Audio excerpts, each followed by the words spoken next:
안녕하십니까. 관리번호 6번입니다.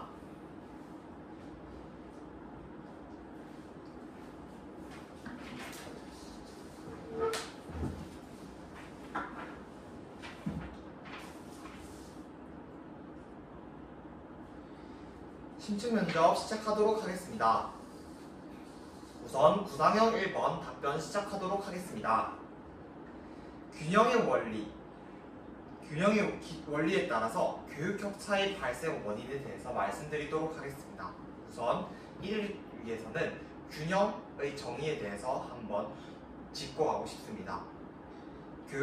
경기도 교육에서 균형의 기조란 다양성을 이해하고 존중하며 교육 공동체와의 조화로운 성장이 가능하게 하는 것입니다.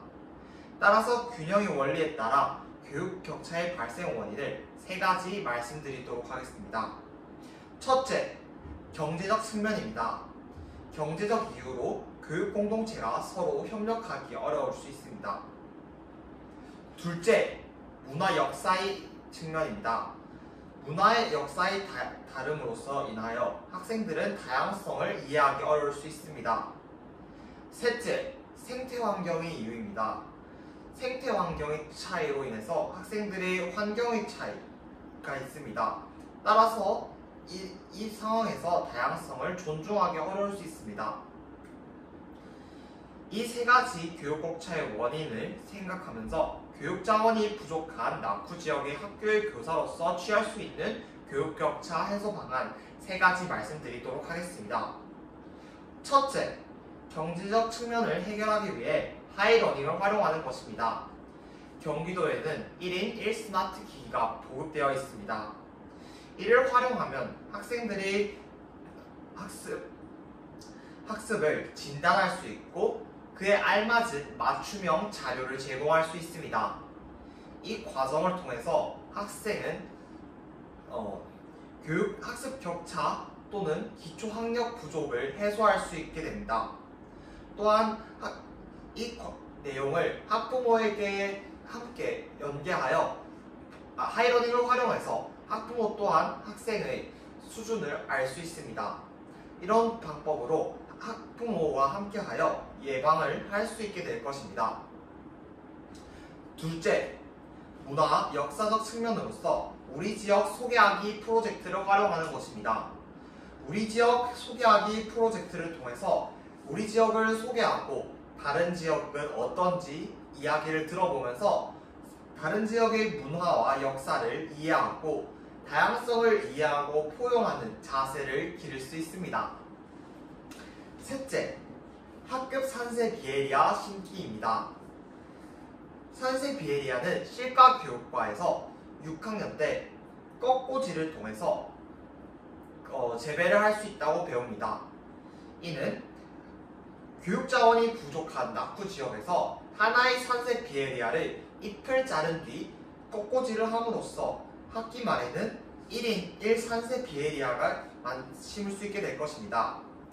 이 과정을 통해서 학생들은 탄소 중립 교육을 배울 수 있습니다.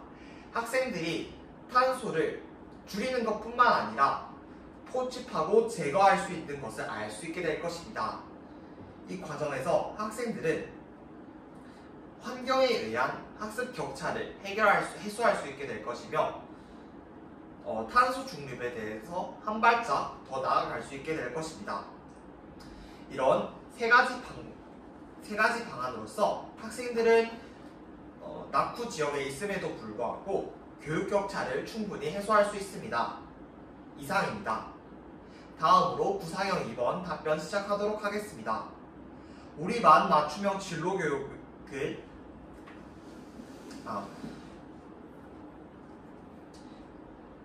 교육과정 총론에서는 죄송합니다. 다시 답변하도록 하겠습니다. 2022 교육과정 총론에서는 초등학교의 목적은 바로 학생들의 꿈을 이룰 수 있게 하는 것이라고 합니다. 따라서 저는 학생들에게 맞춤형 진로 교육 프로그램을 운영하도록 하겠습니다. 첫째, 에듀테크를 이용할 수 있습니다. 나의 특징 소개하기를 명함을 만듦으로써 학생들은 자신의 특성을 다른 학생들에게 알려주고 다른 학생들의 생각을 들을 수 있게 됩니다. 이 과정에서 학생들은 캔바라는 프로그램을 이용해서 아름다운 모형의 명암을 만들 수 있게 될 것입니다. 이렇게 학생들은 주도적이고 흥미를 증진시킬 수 있게 될 것입니다. 또한 주니어 워크넷을 통해서 학생들은 온라인으로 진로를 탐색할 수 있는 기회를 얻게 됩니다. 이 과정에서 학생들은 긍정적 자아 개념을 기를 수 있게 될 것입니다. 마지막으로 인터넷을 통해서 직업을 조사할 수 있습니다. 이 과정을 통해서 학생들은 진로를 충분히 견고하게 탐색할 수 있게 될 것입니다. 둘째, 한국 잡월드 견학입니다. 경기도의 지역 자원을 활용하는 방안인 것입니다. 학생들은 견학을 가기 전에 우선 직업에 대해서 간단하게 알아보는 탐색 활동을 할 수 있습니다. 그리고 직접 잡월드에 견학하여 체험을 하며 실행을 할 수 있게 될 것입니다. 그리고 마지막으로 학생들은 직업을 위해 무엇을 할 수 있는지, 어떤 일을 했는지 학교에 돌아와서 이야기하는 시간을 가짐으로써 성찰할 수 있게 될 것입니다. 이렇게 두 가지 방안으로서 학생들에게 맞춤형 진로 교육을 제공할 수 있으며 이 과정을 통해 학생들은 자신의 꿈에 한 발짝 더 다가설 수 있게 될 것입니다. 이상입니다. 다음으로 구사형사 한번 답변하도록 하겠습니다. 코로나 이후 학교 안전사고 현황이 5년 이내 최대치를 기록하고 있다고 합니다. 이를 해결하기 위한 교육 방안을 제시하도록 하겠습니다. 첫째, 교사의 사전 답사입니다. 교사는 체험학습을 코로나가 종식됨에 따라서 체험학습을 다니는 경우가 많아졌습니다. 이에 교사는 사전 답사를 미리 함으로써 어떤 안전사고가 일어날 수 있을지 미리 답사할 수 있습니다. 이때 답사에서 알게 됐던 주의점 그리고 충분히 일어날 수 있는 안전 위험에 대해서 학생들과 공유함으로써 체험활동을 가기 전에 어떤 안전사고가 일어날 수 있을지 그리고 어떻게 하면 이 문제를 해결할 수 있을지 또 예방할 수 있을지에 대해서 충분하게 숙지한 뒤 체험학습을 갈 수 있도록 합니다.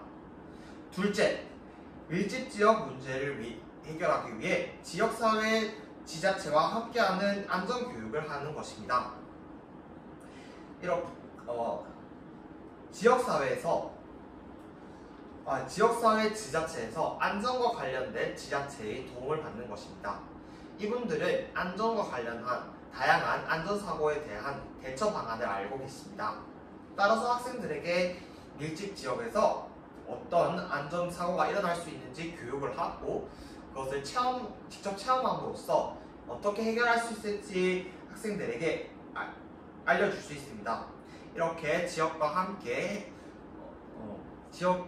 하는 안전 교육을 할 수 있습니다. 셋째,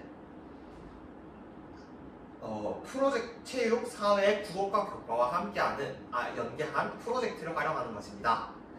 프로젝트를 통해서 학생들은 새로운 유형의 안전사고가 무엇이 있을지에 대해서 생각할 수 있습니다. 또한 이 과정을 통해서 어떻게 해결할 수 있을지에 대한 생각을 할 수 있습니다.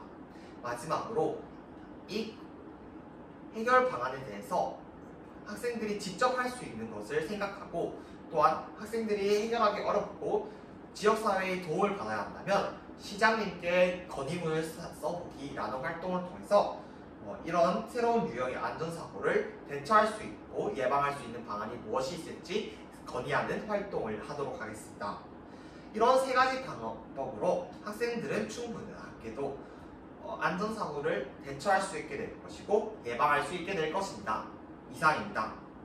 다음으로 즉답형 1번과 관련하여 잠시 제 생각을 정리한 뒤 답변하도록 하겠습니다.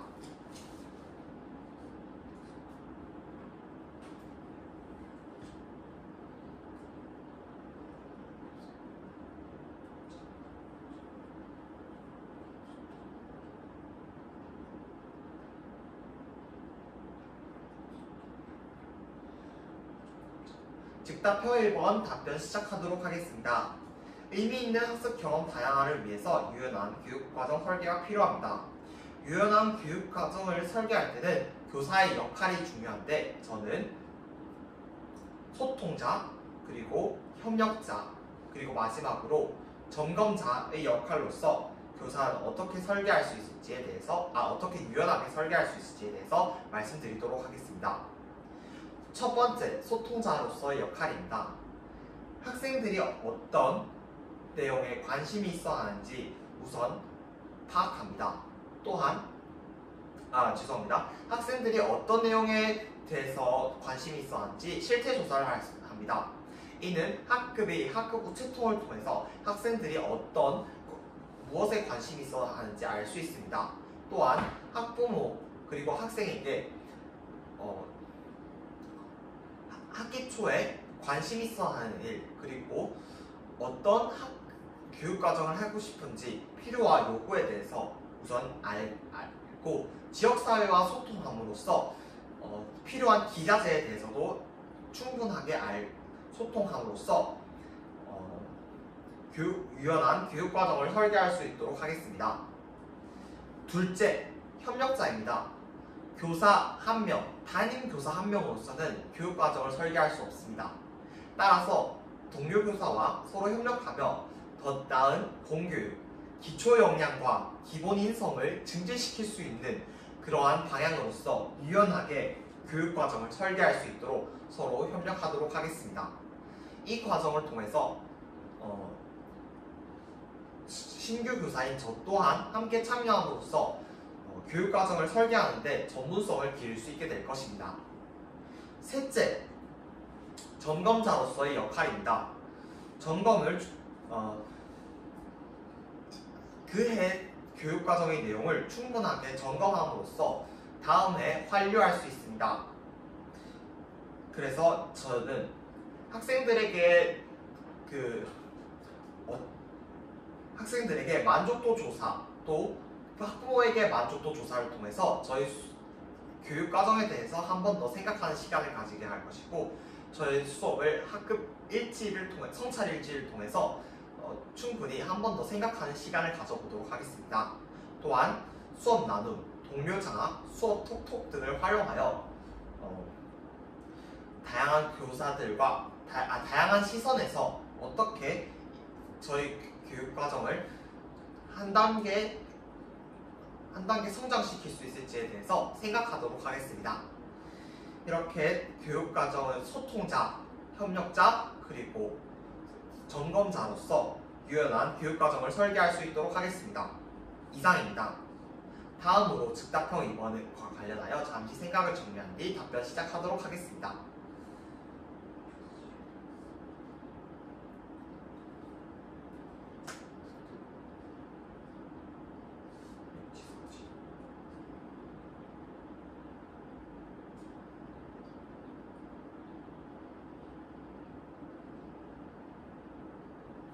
즉답형 2번 답변 시작하도록 하겠습니다.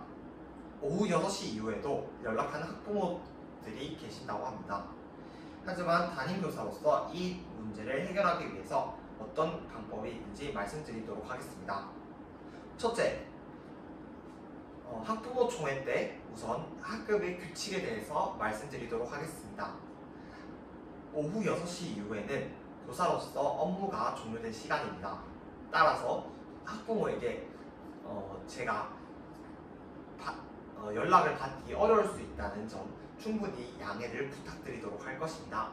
이 과정에서 학부모님과 충분한 소통을 통해서 서로 협력적으로 소통하는 과정을 가지도록 하겠습니다. 이렇게 서로 존중의 자세를 가지게 된다면 6시 이후에 연락하는 학부모 또는 원활하게 충분히 소통을 할 수 있게 될 것입니다. 둘째, 역지사지 자세로서 접근하도록 하겠습니다. 저에게 6시 이후에 연락을 주시는 학부모님이 계신다면 충분히 긴박한 마음에 대해서 충분하게 공감을 해드린 뒤 그 후 역지사지 자세로서 6시 이후에 직장에서 연락이 왔을 때의 기분이 어떨 것 같은지 역할 교환 검사를 통해서 학부모님들께 이야기를 해보도록 하겠습니다. 이를 통해 학부모님 또한 이렇게 더 나은 방향으로 소통을 해야겠다라는 생각을 할 수 있게 될 것이며, 또한 공교육의 목표인 학생들의 기초 역량, 기본 인성을 위해서는 교사 또한 충분히 준비를 해가야 한다는 것을 학부모가 이해하도록 하겠습니다. 이 과정을 통해서 학부모와 함께 공동의 목표를 위해 충분한 원활한 소통이 가능할 수 있게 된다고 생각합니다. 이상입니다.